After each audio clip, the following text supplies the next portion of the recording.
Today I would like to analyze Meta, one of the largest social media companies in the world, mostly known for owning WhatsApp, Facebook and Instagram. If we take a look at the stock price, we can see we had a good performance in the last 5 years, around 160%. And we also had a strong comeback in 2022. We are up around 340%. So we're going to take a look at the financials to find out if it's a good buy right now. The first thing we can recognize is a huge market cap of 1,270 billion US dollar. This makes Meta one of the largest technology companies in the world. We also have a dividend yield of around 0.42%, which we can see here just started in 2024, so we cannot really say much about it. Now we're going to take a look at the financials. The first thing we're looking for is revenue growth in the last 5 years. We want to invest in a growing business and not a declining business. So we can see here in 2020, the revenue was around 86 billion US dollar. This was a 21% increase from 2019, so a strong growth. Then in 2021, we had the incredible growth around 37%. Then in 2022, we had the 1% decline. So this is also understandable because before we had the 30% increase as well. Then in 2023, we had the 15% growth. Then in 2024, around 22% growth. So overall, in the last 5 years, we had a very strong growth. So is a check here. The next thing you're looking for is free cash flow growth in the last 5 years, a very important number because it can be used to pay the dividend, to pay the stock buybacks, to invest in the business, and also to pay back the debt. So we can see here in 2020, the free cash flow was around 23.5 billion US dollar. This was an 11% increase from 2019. Then in 2021, we had a strong growth around 65%.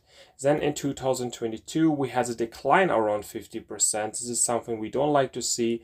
Then in 2023, we had a strong recovery with a growth around 128%. And then in 2024, we had a 22% growth. So overall, again, in the last 5 years, we had a strong growth, and it's a check here as well. We can also take a look at the operating cash flow. We can see in 2022 it decreased around 12%, but if we compare it to the free cash flow decline of around 50% in that year, this is a big difference. So the main reason for that is the higher capital expenditures. The capital expenditures increased around 12 billion US dollar in 2022. This means the company investing more money into the business. So I think it's not really a bad reason in my opinion. Now we would like to see the free cash flow yield over 4%. So this can also tell us about the valuation of this company. The higher the free cash flow yield, the higher the indication for undervaluation. So what we're going to do now, we're going to take the free cash flow from 2024. This is around 54 billion US dollar. Then we're going to divide it with the current market capitalization of 1,270 billion. So then we're going to get the free cash flow yield for 2024. The number we get is around 4.25%. So this is over 4%, so there's a check here as well.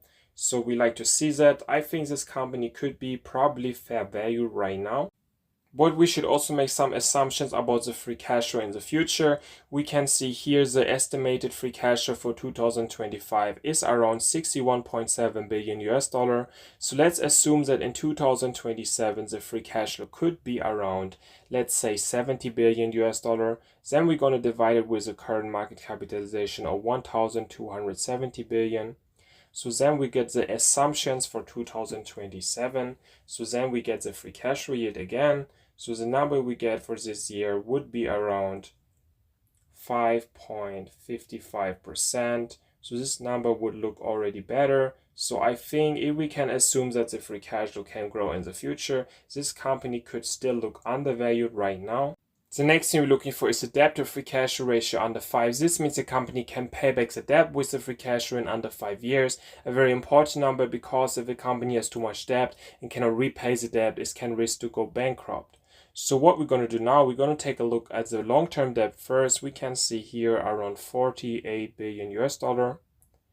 Then we're going to take a look at the short-term debt as well. We can see here around 2 billion US dollar. Then we're going to divide it with the current free cash flow. So the current free cash flow is around 54 billion US dollar. And then we're going to get the ratio that we're looking for. So the number we get would be around 0.92. This means in a little bit under 1 year, we can repay the debt with the free cash flow. So let's check here. We can also take a look at the cash on hand. So how much money this company has in the bank. We can see here around 78 billion US dollar. This is a great number. They have a lot of money in the bank, and I think it's a very good balance sheet as well. The next thing you're looking for is the enterprise valuation to free cash flow ratio under 25. So this can also tell us about the valuation of this company. The lower the number gets, the higher the indication for undervaluation. So first we're going to calculate the enterprise valuation. So this is a market capitalization of 1,270. We're going to add the debt. So that debt is around 50 billion US dollar. Then we're going to take minus the cash. The cash was around 78 billion US dollar. And then we're going to divide this with the current free cash flow. The current free cash flow around 54. So first we're going to calculate the enterprise valuation.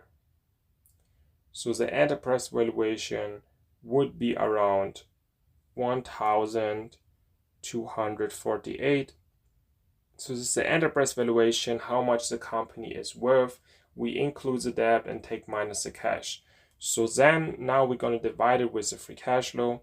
So the number we get would be around 23.11. So this is under 25. So I think this is a good indication. I think this company could be around fairly valued.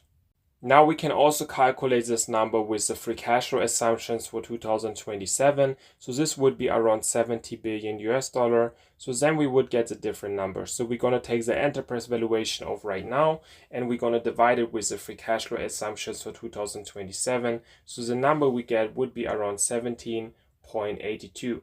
So this number would be even lower. So this would be even a higher indication for undervaluation. Why we use this enterprise valuation to free cash flow ratio? Because it includes the debt, we take minus the cash, and we also use the free cash flow. So I think it's a good indication about the valuation of this company.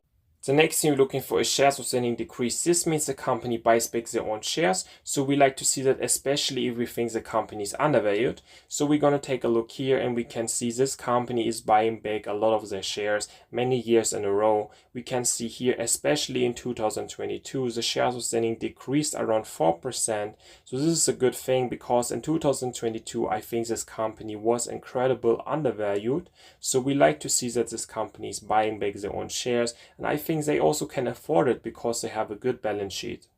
I would like to give my conclusion about this company, so let's start with the positive. So I think we had a good revenue growth in the last 5 years. We had a good free cash flow growth as well. I think we have a great balance sheet, which means a low amount of debt and a good amount of cash on hand. We have a free cash flow yield around 4.25%, which I think is looking quite good as well, especially for a technology company. If we assume the free cash flow to grow in the future, in 2027, the free cash flow yield could be around 5.5%.